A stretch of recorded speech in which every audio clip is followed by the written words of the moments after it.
ऐन विधानसभा निवडणुकीच्या तोंडावर महायुती सरकारनं मुख्यमंत्री माझी लाडकी बहीण योजना सुरू केली।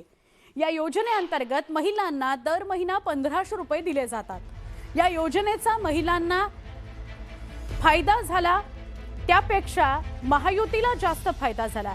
विधानसभेमध्ये महायुतीला घवघवीत यश मिळालं।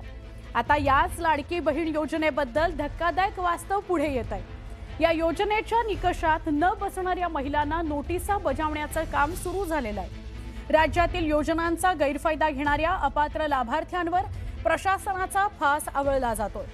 विविध शासकीय योजनांना तब्बल 12,915 जणांनी गैरफायदा घेतल्याचं समोर येतंय। त्यापैकी 6,457 महिला असल्याचं समजतंय। याच मुद्द्यावरून संजय शिरसाट यांनी आपली भूमिका मांडली। वसुली आतापर्यंत केलेली नाही, मात्र ज्यांनी चुकीच्या पद्धतीनं या योजनांचा फायदा घेतला त्यांना नोटीस दिल्या जातील असं शिरसाट म्हणाले।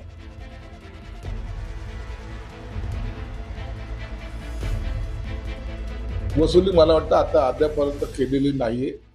निश्चित ज्यांनी चुकीच्या पद्धतीने फायदा घेतला असेल तर त्यांना नोटीस जरूर दिल्या असतील, परंतु वसुली कुठे झालेली नाही।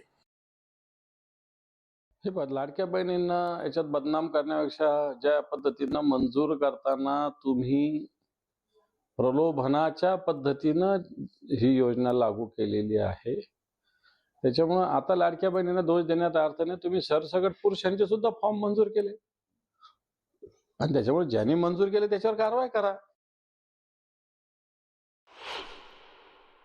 आणि माझं गेल्या वर्षापासूनच लाडकी बहीण योजनेचे पैसे बंद केलेले आहेत। ना आम्ही काही गव्हर्नमेंट सर्व्हिसला आहे, ना कुठं आमच्या घरात कोण गव्हर्नमेंट सर्व्हिसला आहे, ना 4 व्हीलर आहे, ना काहीच नाही आमच्याकडं, तरी पण आम्हाला अपात्र केलंय। सरकार दोषी। आता त्यांनी लक्ष द्यायला पाहिजे होतं हे सगळ्यांना। आता त्याच्यात सगळ्यांनीच हात धुवून फायदा घेतलेला आहे। तिथे हे करायचं आणि जे खरोखर ज्यांना खरोखर हे आहे ना त्यालाच ही योजना राबवायला पाहिजे। आता भरपूर ज्याच्याकडे आहे त्यांनी पण लाभ घेतला, का फायदा आहे? असं नाही ना व्हायला पाहिजे।